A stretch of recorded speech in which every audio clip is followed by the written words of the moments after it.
Hello friends, कैसे आप सब। आइए दोस्तों, हम लोग पढ़ रहे हैं 9th क्लास की मैथ। और जैसा कि आप लोग जानते हैं कि चैप्टर चल रहा है 2.4। दोस्तों 2.4 के हम लोग 9 क्वेश्चन सॉल्व कर चुके हैं। अब आइए देख लेते हैं 10वां क्वेश्चन। तो फ्रेंड्स 10वां क्वेश्चन क्या है, तो सबसे पहले डालते हैं एक्सरसाइज। दोस्तों एक्सरसाइज है 2.4, क्वेश्चन नंबर 10 है बच्चों, क्वेश्चन नंबर 10। जैसा कि आप लोग अपनी स्क्रीन के ऊपर देख पा रहे होंगे, लिखा है निम्नलिखित में से प्रत्येक का गुणनखंड कीजिए। तो बच्चों 10वां क्वेश्चन में क्या कह रहा है निम्नलिखित का प्रत्येक का गुणनखंड कीजिए। तो दोस्तों पहला पॉइंट देख लेते हैं, इसका पहला पॉइंट हम लोग किस तरीके से सॉल्व करेंगे। तो फ्रेंड्स दिया गया है 27 y cube plus 125 z cube. ये दोस्तों सवाल दिया गया है हम लोगों के बुक में, और इस सवाल को कह रहा है कि भाई गुणनखंड कीजिए, इसको हमें सॉल्व करना है। तो दोस्तों हम लोग लिख लेंगे क्या है सवाल। तो दोस्तों सवाल है 27 y cube plus 125 z cube. दोस्तों ये सवाल दिया गया है। तो अब सबसे पहले हम लोग क्या करेंगे, सर्व समीका का प्रयोग करेंगे। तो दोस्तों लिखेंगे सर्व समीका के प्रयोग से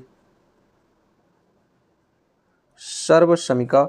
अब दोस्तों सर्व समीका का प्रयोग कौन सा करेंगे, कौन सी सर्व समीका हम लोग यूज करेंगे। तो दोस्तों सबसे पहले लिखेंगे सर्व समीका के प्रयोग से। तो दोस्तों सर्व समीका कौन सी है देख लेते हैं, यानी a cube plus b cube. ये दोस्तों सर्व समीका है।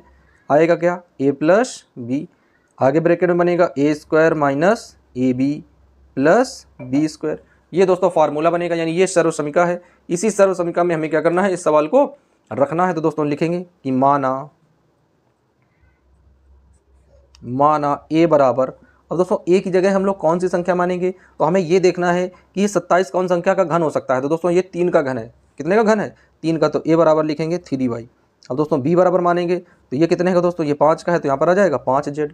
तो इस तरीके से हम लोगों ने मान लिया कि a बराबर है 3y और b बराबर है 5z। अब दोस्तों हमें इस सर्व समीका के रूप में रखना होगा उसको। तो यहाँ पर लिख लेते हैं, क्या लिखेंगे दोस्तों, सवाल नोट करेंगे। तो दोस्तों लिखेंगे अतः 27 y क्यूब है प्लस 125 z क्यूब है इक्वल टू। अब दोस्तों इस क्वेश्चन को जब हम लोग सॉल्व करेंगे तो भाई क्या आ जाएगा, सबसे पहले तो हमें ये देखना है कि इस क्वेश्चन को सॉल्व करने पर क्या आएगा, और दोस्तों किस तरीके से हम लोग इसका आंसर निकालेंगे। तो अब ये वाला फार्मूला दोस्तों यहाँ पर रखना है सर्व समीका के प्रयोग में। तो दोस्तों कैसे रखेंगे, यहाँ पर क्या है a प्लस बी है। तो दोस्तों a प्लस बी का मतलब क्या है कि a का मान क्या है 3y है, तो लिख लेंगे 3y प्लस b का मान क्या है बच्चों 5z है, तो क्या लिख लेंगे 5z। क्या गया बच्चों 5z। फिर से ब्रैकेट खींच देंगे, यहाँ पर लिखा a स्क्वायर, तो दोस्तों क्या लिखेंगे, यानी 3y का स्क्वायर। फिर माइनस है बच्चों ए बी है, a की जगह क्या है 3y इंटू बी की जगह क्या है 5z। फिर दोस्तों प्लस है, फिर क्या है b स्क्वायर है, यानी 5z का स्क्वायर। इस तरीके से फिर से पढ़ेंगे बच्चों तो क्या आ जाएगा, यहाँ पर वो जो डिजिट है वो तो वही रहेगी, सेम रहेगी, यानी 3y प्लस 5z।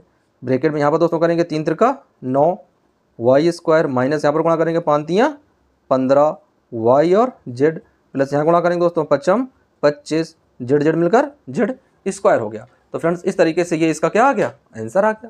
दोस्तों पहला आंसर हम लोगों ने निकाल लिया, कितना आया है, पहले ब्रैकेट में है 3y प्लस 5z, दूसरे ब्रैकेट में है 9y square minus 15yz plus 25z square. और ये दोस्तों इसका क्या है, आंसर आ गया।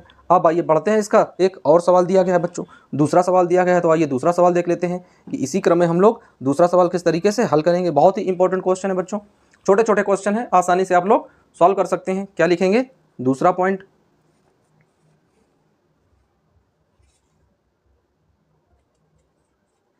तो लिख लेते हैं बच्चों दूसरा पॉइंट क्या दिया गया है, दिया गया है 64 m क्यूब है माइनस 343 n क्यूब है। ये बच्चों सवाल है, इस सवाल को हमें क्या करना है, सॉल्व करना है। तो क्या लिखेंगे, यानी 64 m cube minus 343 n cube में सर्व समीका का प्रयोग करने पर। बच्चों क्या करेंगे, सर्व समीका का प्रयोग करने पर। तो सर्व समीका लिख देते हैं, माइनस है तो माइनस वाला फार्मूला इस बार आएगा। क्या आएगा बच्चों, यानी A cube minus B cube equal to bracket में ए माइनस बी, दूसरे ब्रैकेट में A square plus A B plus B square. ये दोस्तों क्या बनेगा, फार्मूला बनेगा। आइए मान लेते हैं, जैसे ऊपर वाले सवाल में लगाए थे, क्या लिखेंगे, माना ए बराबर, अब दोस्तों ए का मान क्या होगा, 64 दिया गया, 64 कौन संख्या का घन होता है, 4 का, तो क्या आ जाएगा 4m, और b बराबर 343 किसका होता है दोस्तों, 7 का, तो आ जाएगा 7n। ये दोस्तों फार्मूला आ गया। अब आइए इस क्वेश्चन को हम लोग सॉल्व करेंगे भाई, किस तरीके से हमें रखना होगा। तो बच्चों क्या लिखेंगे, यहाँ पर लिखेंगे 64m cube minus 343 n cube बराबर, एक ब्रैकेट में दोस्तों क्या आएगा, यानी 64, दोस्तों a माइनस बी है, a का मान क्या है, a की जगह 4m है, माइनस n की जगह 7n है। अब दोस्तों दूसरे में क्या है, a स्क्वायर है, तो क्या लिखेंगे 4m का स्क्वायर है प्लस ए बी है, यानी 4m इंटू 7n है, फिर प्लस n स्क्वायर यानी 7n का स्क्वायर है। दोस्तों फार्मूले में रखेंगे क्या आ जाएगा, ये तो वही डिजिट आएगी 4m माइनस 7n, इसका दोस्तों वर्ग हो जाएगा, 4 का करेंगे 16 आ जाएगा, m स्क्वायर प्लस 4 सत्ते 28 mn प्लस 7 सत्ते 49 n स्क्वायर। तो दोस्तों ये आ गया क्या, इसका आंसर निकल कर। तो इसका आंसर रख लेते हैं, क्या आएगा बच्चों, इसका आंसर लिखेंगे, पहले ब्रैकेट में आएगा 4m माइनस 7n, दूसरे ब्रैकेट में बच्चों आएगा 16 m square plus 28 mn plus 49 n square. तो ये दोस्तों इसका आंसर आ गया है निकल कर। इस तरीके से हम लोग इन क्वेश्चंस को सॉल्व करते हैं बच्चों। तो फिर मिलते हैं नेक्स्ट किसी वीडियो के साथ, जब तक के लिए बच्चों जय हिंद,